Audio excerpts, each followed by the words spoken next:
23 मार्च यानी आज ही के दिन साल 1931 में भगत सिंह को फांसी दे दी गई थी।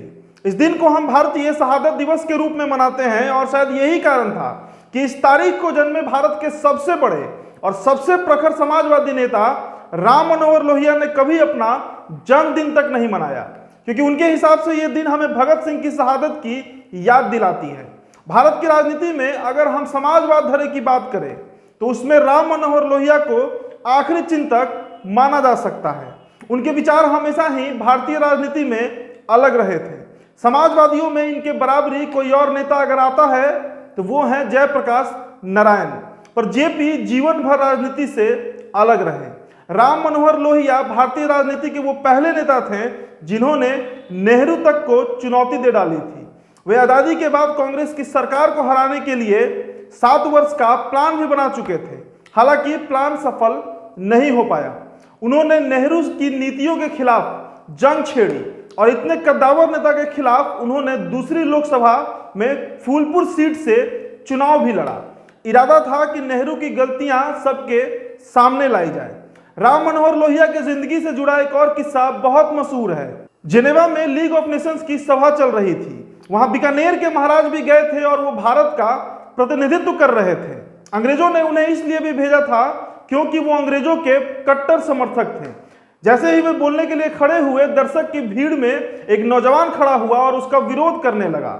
नौजवान का कहना था कि महाराजा को भारत को रिप्रेजेंट करने का कोई हक नहीं है, क्योंकि वह वहां की जनता के हितैषी नहीं है और ब्रिटिश शासकों के मित्र हैं। यह शख्स राम था, राम मनोहर लोहिया। इस घटना के बाद रातों रात उन्हें भारत में मशहूर कर दिया गया। बाद में वो राजनीति में उतरे और आजादी की लड़ाई में शामिल हो गए। लोहिया से जुड़ी एक मान्यता यह भी है कि उन्होंने विदेश से आयातित समाजवाद का आंशिक भारतीयकरण भी कर दिया था।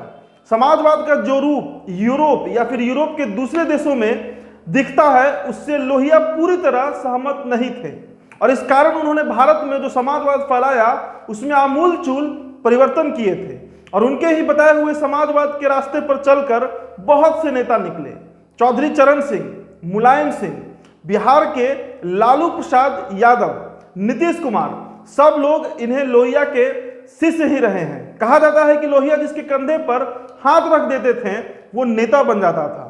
राम मनोहर लोहिया जाति से वैश्य थे, उत्तर प्रदेश के निवासी थे और हमेशा पिछड़ों, वंचितों और स्त्रियों के हक की बात किया करते थे।